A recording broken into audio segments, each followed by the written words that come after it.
আল্লাহ তাআলা আমাদের কোন কোন বিষয়ে অবশ্যই পরীক্ষা করবেন। আল্লাহ তাআলা নবীকে বলেন, এসব বিপদে ধৈর্যশীলদের আপনি সুসংবাদ দেন। আল্লাহ তাআলা বলেন, বিসমিল্লাহির রহমানির রহিম।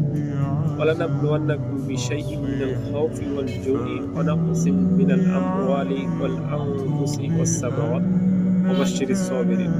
নিশ্চয় আমি তোমাদেরকে ভয়, ক্ষুধা এবং সন্তান, স্বাস্থ্য ও ফসলের প্রতিকূল একটি দিয়ে তোমাদেরকে পরীক্ষা করব। সুতরাং আপনি এসব বিপদে ধৈর্যশীলদের আপনি সুসংবাদ দেন। সূরা বাকারা 155 আয়াত। আল্লাহ তাআলা আমাদের কোন কোন বিষয়ে অবশ্যই পরীক্ষা করবেন। আল্লাহ তাআলা নবীকে বলেন, এসব বিপদে ধৈর্যশীলদের আপনি সুসংবাদ দেন। আল্লাহ তাআলা বলেন, বিসমিল্লাহির রহমানির রহিম।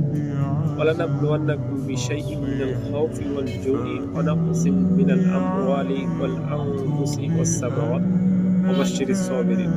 নিশ্চয় আমি তোমাদেরকে ভয়, ক্ষুধা এবং সন্তান, স্বাস্থ্য ও ফসলের প্রতিকূল একটি দিয়ে তোমাদেরকে পরীক্ষা করব।